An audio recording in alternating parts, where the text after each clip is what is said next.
Почитувана македонска јавност, Предлог законот за изменување и дополнување на Законот за инвалидски организации не мора воопшто да предпоставувате поднесен е по скратена постапка како и повеќето закони досега. И во овој парламентарен состав, за жал, си продолжува праксата на скратени постапки, без разлика дали се користи вистински и без разлика на сите опомени и предупредувања кои ни доаѓаат од страна на Европската комисија.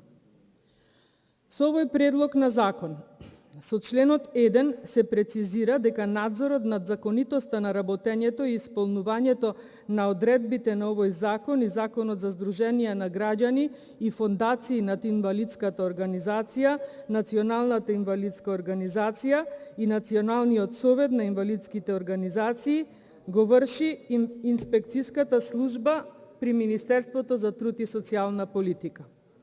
Со членот 2 се врши усогласување со Законот за прекршоци и се одредува понизок износ на глоби за одговорното лице во правното лице и службеното лице во државен орган, доколку не постапат согласно одредбата на членот 36 став 1 и став 2 од Законот за инвалидски организации. Со членот 3 се уредува постапката за порамнување. Со членот 4 се уредува постапката за изрекување на опомена при вршење на инспекцијски надзор и со членот 5 се утврдува рокот за донесување на подзаконскиот акт предвиден со овој закон. И се дотука би можела да се согласам дека нема некои пропусти или намерни грешки. Но морам, а заради јавноста, да кажам дека во оцената на состојбите во областа која треба да се уреди со овој предлог на закон, не се целосно опфатени состојбите и условите во кои функционираат инвалидските организации во Република Македонија, посебно ако ја имаме предвид и новонастанатата состојба со пандемијата од COVID-19, понатаму нивниот статус, а особено состојбите со финансирањето на овие инвалидски организации. Јас и колегата Александар Велјановски во текот на предизборната кампања за последните парламентарни избори остваривме средби со неколку вакви организации и сите, ама буквално сите, ни се пожалија на нивните катастрофални услови за работа, на непристапноста која ја имаат до државните институции и останатите објекти, на недостигот на литература со Брајово писмо, на малиот број толкувачи на знаковниот јазик и на малата финансиска помош од државата.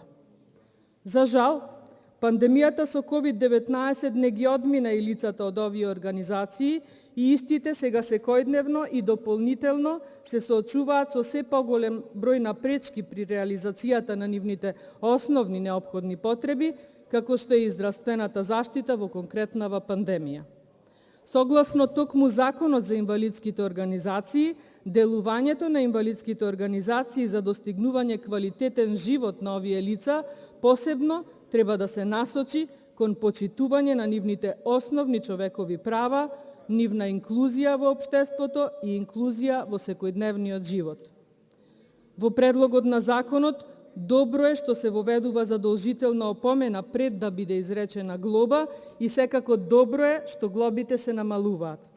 И заради ова, навистина не ја гледам потребата од скратена постапка при еден ваков закон, туку напротив, сметам дека истиот требаше да биде поредовна постапка, со што можеби и ќе се отвореше можноста за уште поквалитетно негово изменување и дополнување.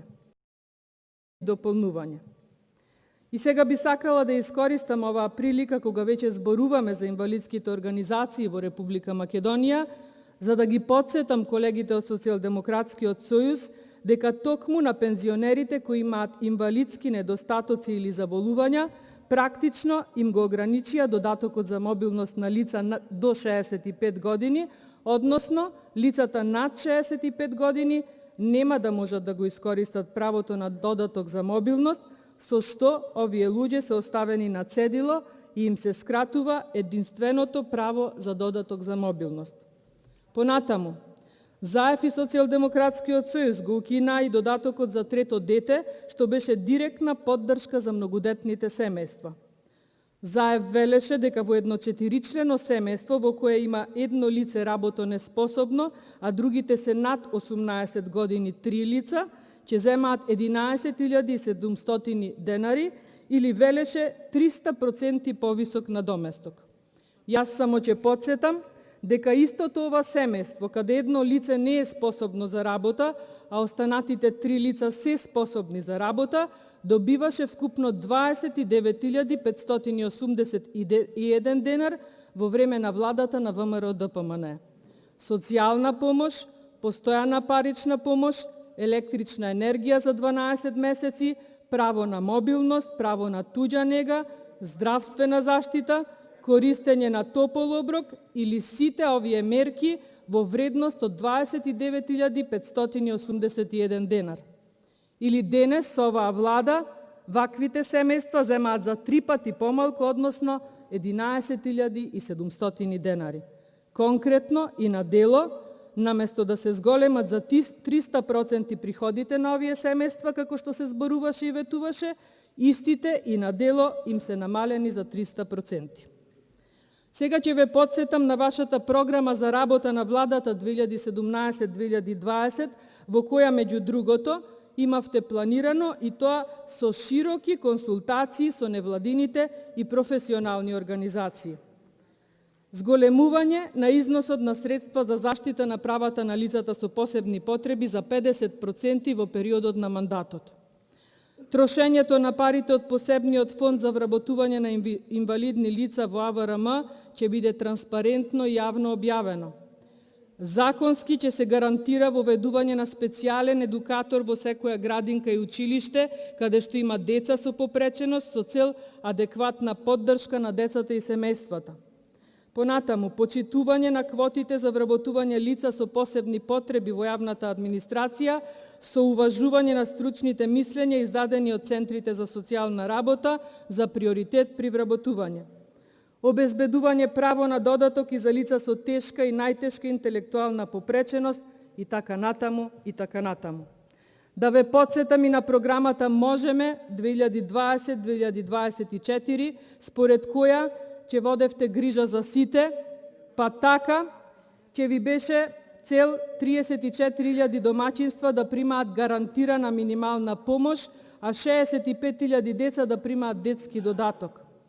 Цел ќе ви беа изградба на 777 социјални станови.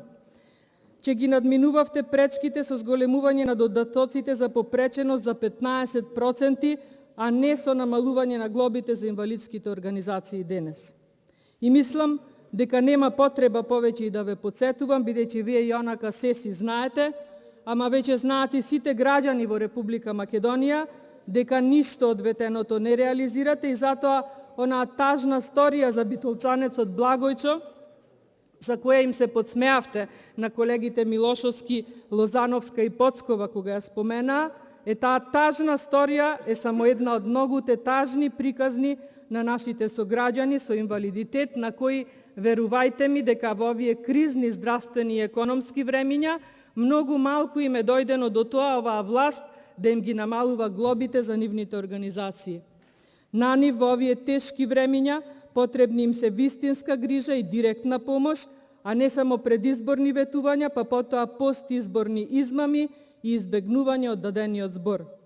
Затоа, овој предлог на закон е многу малку од она што суштински е потребно да се измени во истиот, ама суштинската измена треба да се направи во редовна постапка и во соработка со опозицијата, зашто инвалидноста не препознава партии и инвалидноста на секој од нас може да ни стане еден ден реалност и наша тажна приказна. И конечно, јас навистина жалам, но не само инвалидските организации во Република Македонија, туку и сиот останат чесен народ во оваа држава не можат да очекуваат никакви финансии од оваа криминална власт. Финансиите, за жал, се привилегија само на власта и на нејзините поддржувачи. Ви благодарам. Благодарам. Има